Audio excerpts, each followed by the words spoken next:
All right, Abdallah, such a pleasure to see you and welcome to this Game Changers video podcast. Thank you for having me, Lorenzo. It's a pleasure to see you again. And we've been connecting over the years.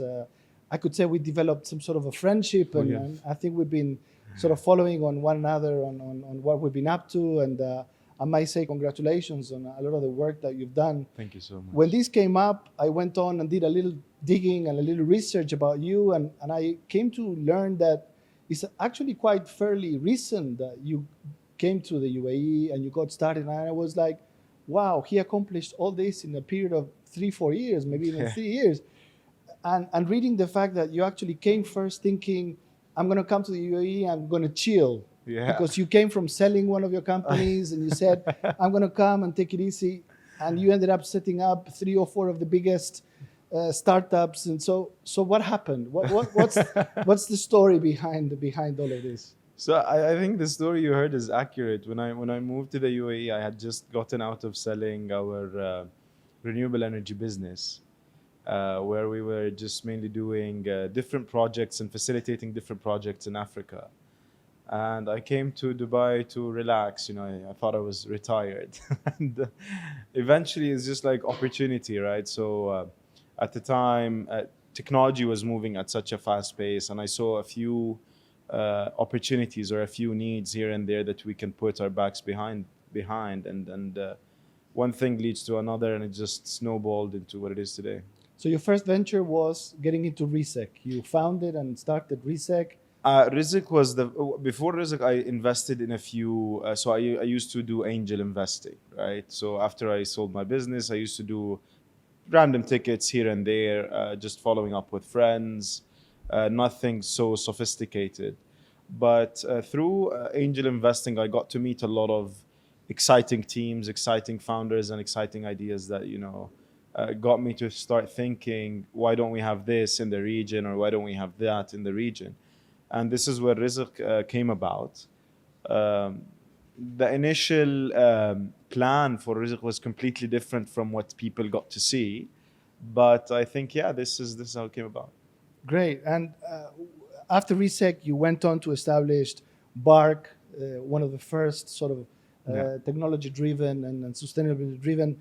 Tell us a bit more about BARC and what's behind this project. BARC is there is a few things to it. Now it's dear to me because it's my own personal reaction to mindset in this region. So sadly, if you look at this part of the world, like historically speaking, there has been an era where this part of the world was completely leading in everything historically, right? So you had all sorts of science, mathematics, innovations coming out of this civilizations around this part of the world. And then the dark ages, right? And then we forgot all of that. And we became completely invested in consumerism. We just want China to manufacture for us. We want the US to manufacture for us. We want Europe to manufacture for us. And we got into this, I don't have a better way of calling it, but like the West supremacy paradigm, right? That everything that's made in the West is great and fancy. Everything that is local is not really good. Yeah. And this is where I've always carried that line of thought with me, is we are not technically sovereign. We are not digitally sovereign. We're not manufacturing a lot of our own things. Yeah. And with BARC, COVID came about and there was a massive uptake of last mile delivery, right? And we saw that, and my thinking was that the business model has evolved into a 20th century business model, but the vehicles that people are using are still the same vehicles that were used in the Second World War, right? Yeah. So, and most of those companies, if you look at anybody involved in the LMD space, whether it's food, grocery, what have you, they're money-losing businesses. And a big part of it is because the infrastructure is very, very old and the business idea is very, very new. Right. So there is a big mismatch. That's one part of it, is the economics. The second part of it is that it's literally all of those bikes, all of those engines, all of those are completely outdated from a sustainability point of view as well. Yeah. And so this is where the whole concept of BARC came together, is can we manufacture something from the region that is actually made to solve this problem, and it's not just another bike that we just put a box on it and we said, this is now a delivery vehicle. So we're here at the view at the top. Have you been here before? What do you think? I actually haven't, although I live right here, but I think it's phenomenal. Just to see, the amount of development that was done, I think it defines the impossible. Right, huh? Yeah. Man-made island in the middle of the ocean and everything. Like everything you look at to think that this is only like a decade old is just magnificent. It just shows you like what people within the right place, given the right opportunity and the right vision, obviously, can achieve. On that part, on the first part of your answer, I like to pick on that. It's true that there is a certain mindset on where we feel that the UAE is maybe not competitive enough, or there's a certain rules of the games when it comes considering our energy costs too high, is the price of land, the price of labor. Are all these things the ones that you had to kind of fight for in terms of changing that mindset and saying, no, the UAE can be a place where we can actually do innovation from, manufacture this type of technologically advanced products and services? So look, as a complete outsider, right? As a businessman, as somebody who just wants their business to run as fast as possible, if I were to answer your question with complete honesty, I don't think the UAE is a place where you can create and be innovative. I think it's the only place in the region that you can do that. It is, as far as I'm concerned, the only place within the region that is ready enough to incubate innovation. And if we break this down into its making components, innovation needs innovators, right? Innovators need a place, and they need a certain facility or a certain kind of ecosystem to innovate out with. Innovation is not an act of solitude, right? It's not meditation. It doesn't happen in, like, you can go up a mountain and get innovative. No, you have to have an ecosystem. There has to be a lot of similar brain power around. There has to be a lot of infrastructure around, and nowhere else in this region is equipped. Nowhere else, if not for the UAE. So, if you look at it from a talent attraction point of view, everybody that's in Europe, everybody that's in the US, wherever, they want to move to the UAE. It makes a much better financial, social case for them to be here, and that's the talent that you need.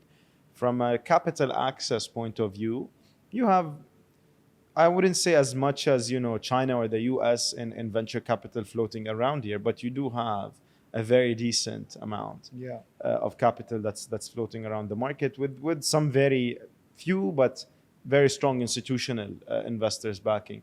You have a very solid banking system.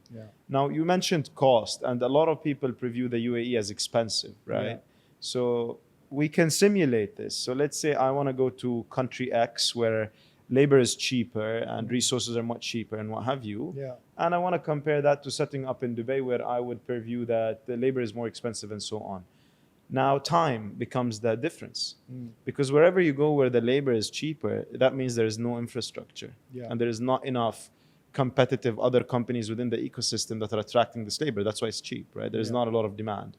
Now, that means you don't have an infrastructure ready. So if I'm setting up here and I'm setting up there, whatever I achieve here, although I'm paying more for it, I can probably get away with a 6 to 9 month completion deadline, as opposed to a 2-3 year deadline. And you see this all the time. You see certain startups come up of countries that have massive populations, but where things are much cheaper, and it takes them to hit, let's say, $1 million KPI for any investor, like $1 million revenue KPI is a global benchmark, right?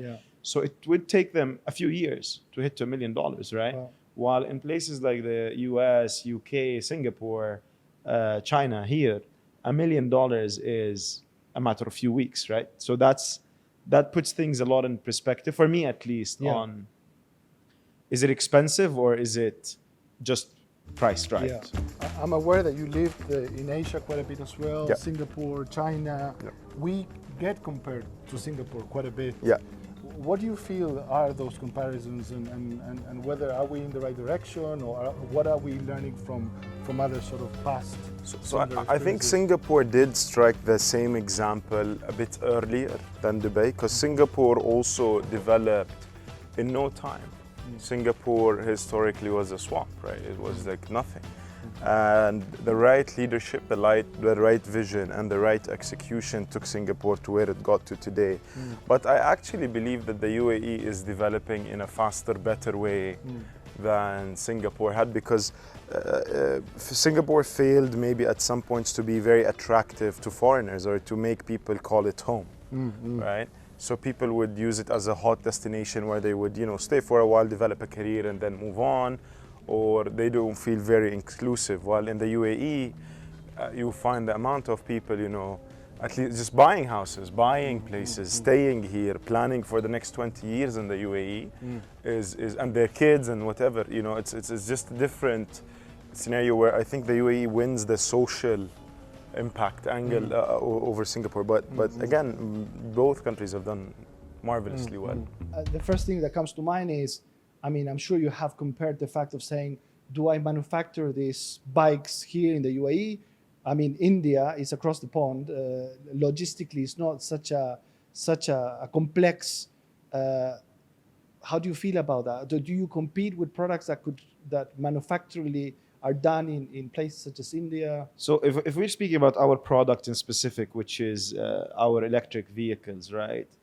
The one thing that EVs have that is not common with CEs or combustion engine is that it's not a one-size-fits-all vehicle. An electric vehicle that works in California does not by necessity work in Dubai. Yeah. And does not perform as well. Yeah. Because this is a temperature-controlled game, right? Cars you might get away with a car, not really, but still. So if you notice that a Tesla's performance in Europe is very, very different to a Tesla's performance in KSA, True. right? The charging infrastructure controls a lot of it. The temperature controls a lot of it. The battery technology itself controls a lot of it. You're driving this car under 50 degrees Celsius half of the year. Yeah. So the battery drainage is completely different. So when we started looking at EVs, especially two-wheelers, if you start looking at the infrastructure of a bike, like what we have, if you've manufactured the bike to be driven downtown Mumbai, that's not going to fly in Dubai, because downtown Mumbai, your average speed is probably 30 kilometers per hour. You're driving in a very, to say the least, compact environment. While if you're driving in Dubai, you have a much more comfortable infrastructure. You're doing Sheikh Zayed Road 80% of the time. Exactly. So the temperature here is different from the temperature here. The kinds of wheels that you use, the kinds of engines, the kinds of batteries, the kinds of everything is different, right? And this is why you will see that there is a significant need for a made to measure product out of the region, and this is what we've seen with BARC. So our bikes, when we have benchmarked them against what's being manufactured in China, and you put them both on the same road in the UAE, the Chinese vehicles turn off after 40 kilometers because of the temperature, but ours actually do sustain because they were made to do that part of the job. Are you already working on some futuristic sort of, we've all been seeing and talking about the flying taxis and the flying cars. Is this something on your mind? Well, a lot of people do talk to me about that because people think I just sit around and, build weird stuff. We do have our drone operations active. So we're the first licensed commercial drone delivery business in the UAE, in Abu Dhabi. Has this picked up? Yes, definitely. So you don't see them around, and always people don't say, we don't see drones around. Let me just disclaim this here, because drones fly too high. You won't be able to see them most of the time unless they're landing or taking off. But we do have, the first commercial enabled fleet for drone delivery in the UAE. We're doing our all of our pilot testing now. We're finalizing that in Abu Dhabi, and hopefully that's something we're going to expand. Now, flying taxis and flying vehicles and what have you, I think we've done a very bad job with the land vehicles. Maybe we just need to spend a bit of time fixing that, figuring that out. So maybe that's the right time to jump the hoop and maybe I don't see like my own vision of it is that I don't see it happening for the next few years. There is a lot of regulation that's involved. There's a lot of safety and security issues that involve. How do you license a flying vehicle, right? Yeah. That's an actually very dangerous. Yeah, and the logistics behind it and the control of the traffic. How do you control it? How do you maintain it? How do you make sure you know? There's a lot to account for. Big challenge for RTA, I should say. Yeah, definitely. But is there a use case? Maybe. Yeah. Is there a use case? Could be.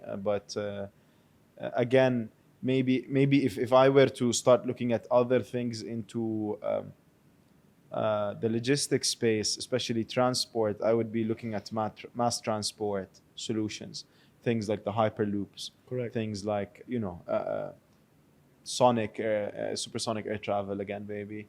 So things like that, where you can move a lot of people at the same time, would probably make a lot more sense than creating individually flying vehicles, because that'll create a whole lot of traffic.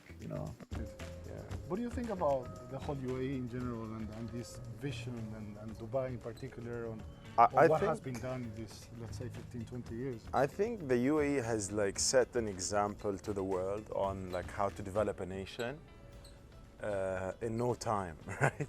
Yeah. So what you get here and the way you see things being put here is unparalleled. There's nowhere else like this in the world, right? Whether it's the quality of government services, the quality of life, the level of innovation at which things are happening, and being super open and attractive to everyone, right? Nobody feels rejected here. Nobody feels out of place. Whatever you are, wherever you come from, you're welcome, and you'll feel like this is home. So I feel coming out of Abu Dhabi with the vision of what the UAE is going to be today, at such a young age of a country, building all of this within very few years, is just like nothing short of marvelous, right? It just makes me, as an Arab, it makes me very, very proud, and as somebody who lives here, it just makes me very thankful for everything that has been done. Now, I see, I think it's about a week old already, or 2 weeks perhaps, you launched Astra Tech. Yeah. I read it's 500 million backed by investors, probably is by a billion by now in this interview. What's the story behind Astra Tech? I see that you've merged Rizik into this already. Yes. Are you looking to create a tech conglomerate out of this? What's the plan? So I from what I can disclose, and there's a lot we're trying to keep under the radar just for the next few weeks, is that with Astra, what we're trying to build is it's my simple read and my humble read of the technology environment in the region, especially on consumer platforms, is that you have a ton of platforms out there. As a user, there is a genuine case of app fatigue. You have to download an app for this, for that, for the other, for everything, and that's one part. The other part, I think investors have investor fatigue as well, because all of those apps are losing a lot of money. Yeah, there are very, very few profitable platforms. I think Uber is what, a 10-year-old company now? I don't know, something of the sort. And just yesterday, it was cash flow positive. Yeah. So there have been people that have been losing money all that while, and you can measure that across many different platforms. And I think the founders or the people behind those platforms, their reaction to this very bad unit economic game is that let's keep jumping businesses and call ourselves super platforms. Yeah. So I'm gonna do this line of business and that line of business and the other line of business, and I'm going to lose money in this, that, and the other, and I'm going to abuse my users as much as possible, trying to convert them between different things that are completely unrelated, just to call myself a super platform. I think that's not the way to go. Yeah. And this is where we thought about, okay, what if we come in and we bundle together a few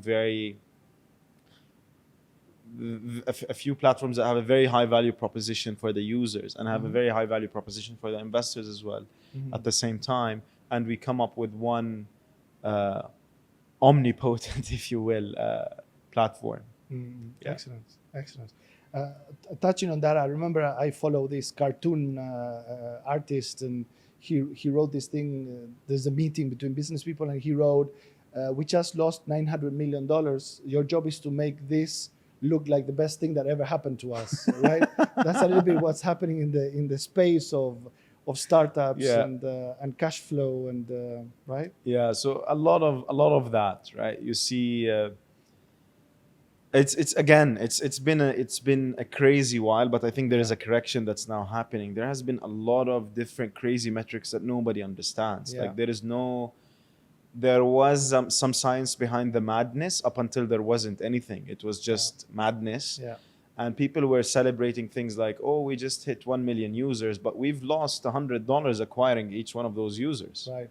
Right? So you just burnt Yeah. $100 million. Yeah. And things like, we make $1 of revenue, but we spend $300 on an acquisition. All sorts of very funny economics. Yeah. We lose money on volume, but we'll make it up. We lose Yeah. money on transactions, but we make it up on volume.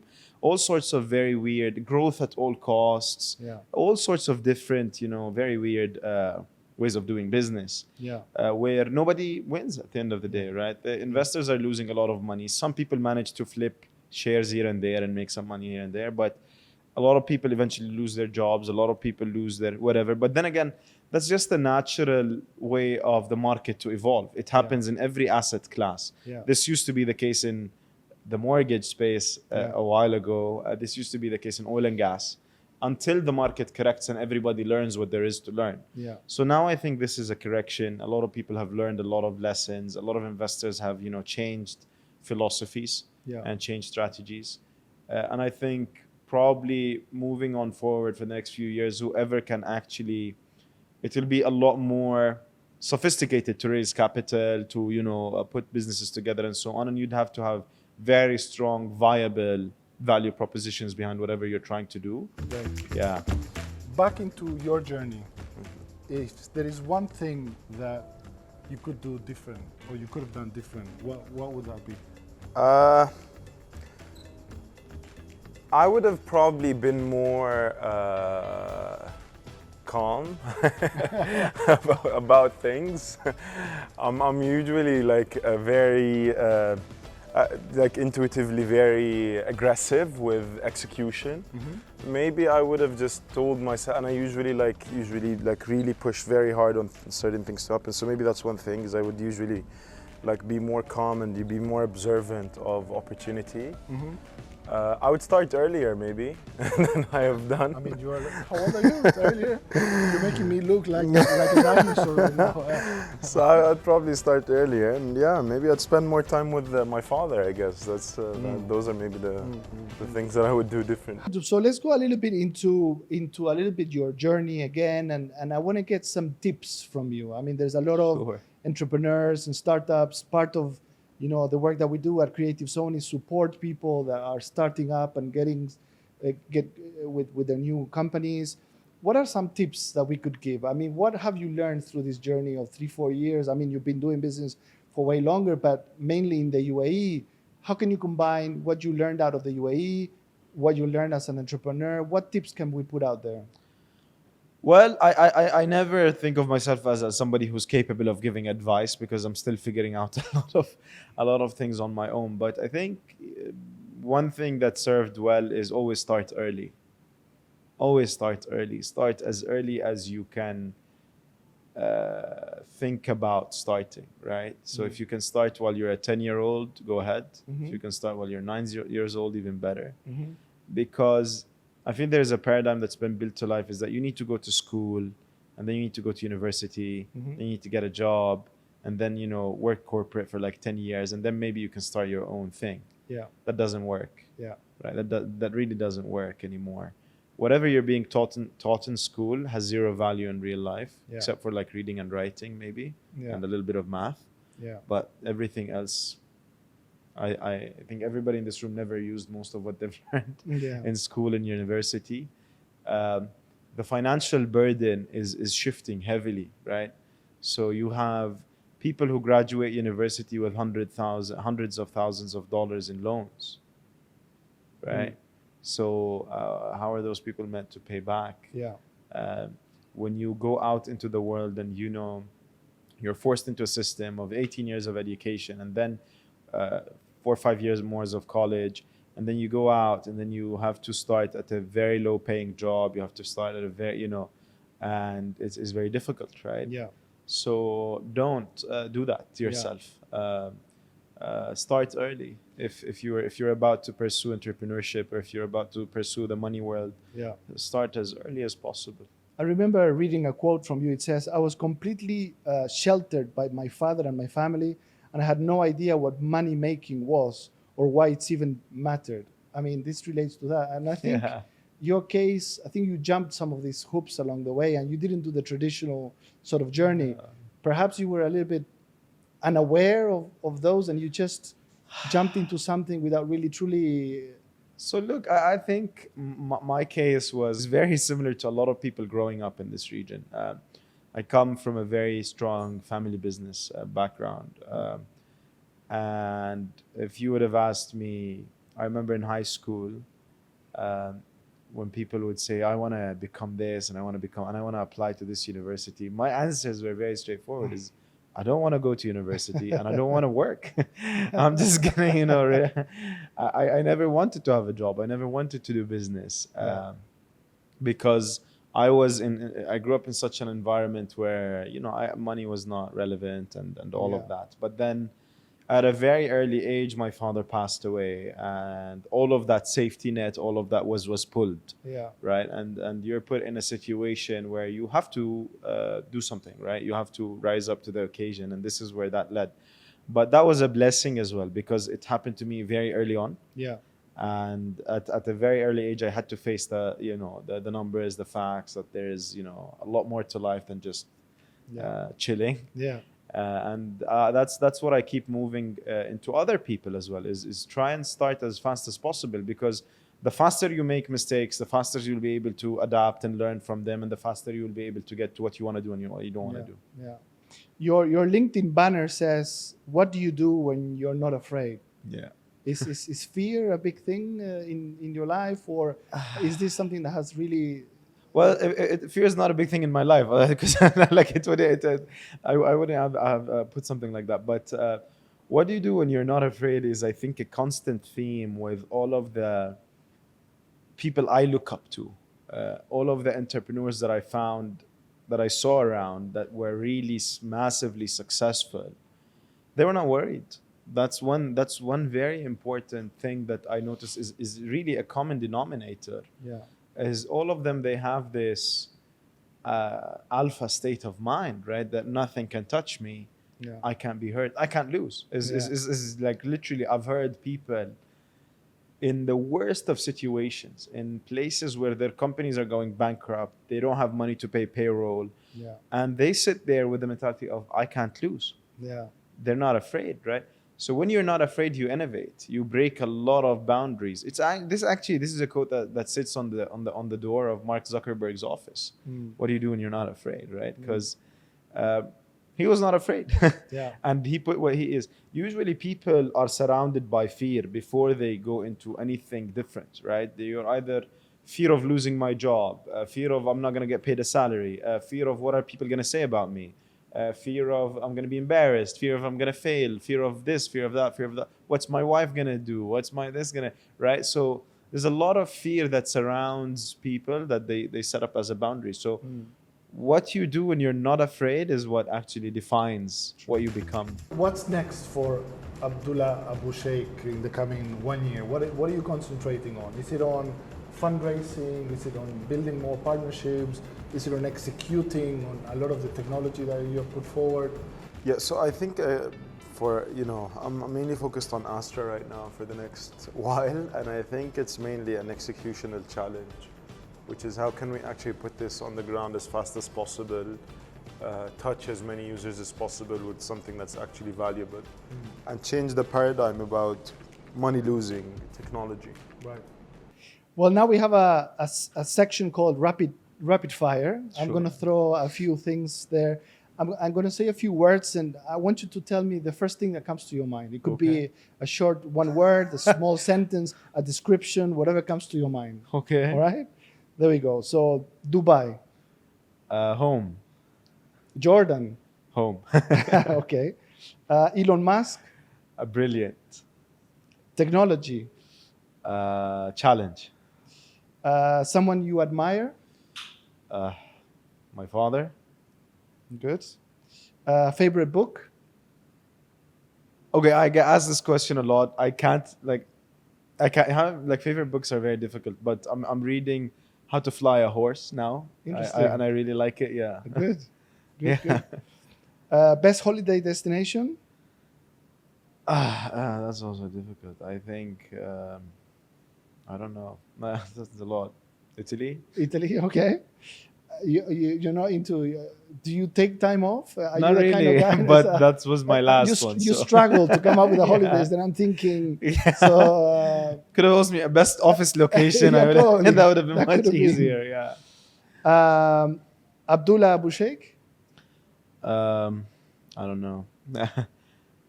Figuring it out, I guess. How do you describe yourself? Who is Abdullah? What's behind? Well, I this? think you should ask people who know me. I don't like have an image like set of myself, but I do like to think, or I do like to think of myself as somebody who's gonna keep like running into challenges for as long as I can. Yeah. Yeah. So, what is the impact that you would like to see happening? What do you see yourself 10 years from now? Are you concentrating on sort of your personal gain and where do you want to go? Are you interested in taking part of the ecosystem or helping the UAE in some sort in attracting new businesses? Where are you at? So look, this what motivates you changes is something that I have figured out, right? And it starts with money, at least for me. It started with financial gain, right? Yeah. Everything was about I'm gonna make a business and I'm gonna make a lot of money out of it. That's where it started. But Yeah. then eventually you come to a point where you say there's more to it, or you develop, you mature, I don't know what you want to call it, and you start appreciating different things, which is how is what I'm doing affecting other people, right? How is what I'm doing impacting the lives of other people? I think the most enjoyable part of my, like where I feel most fulfilled is where I see people who work with me or who used to work with me or whatever doing very well for themselves on their own. Yeah.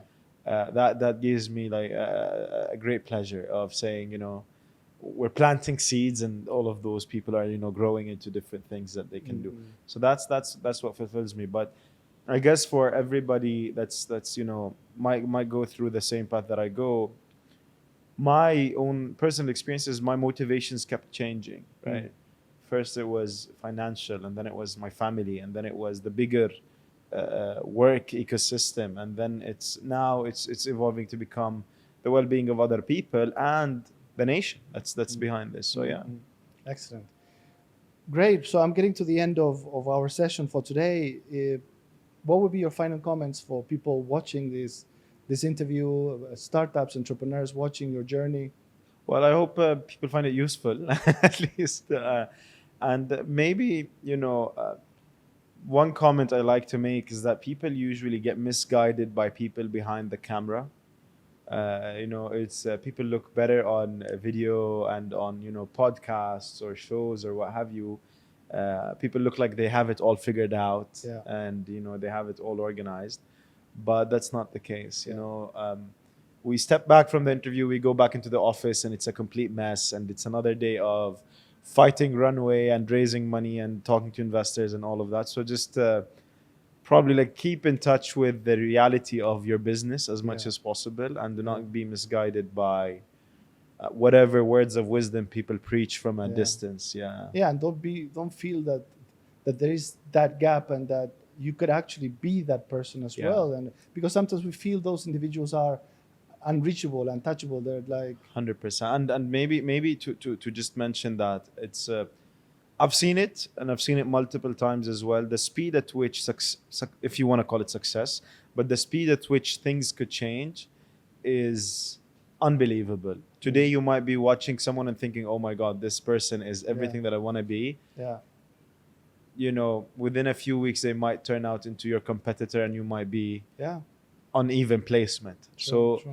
just keep grinding, keep working hard. Good. Is maybe Good. my advice. Yeah. Abdullah, Abu Sheikh, thank you so much. Thank you so much, Lorenzo. you. Thank you for having me.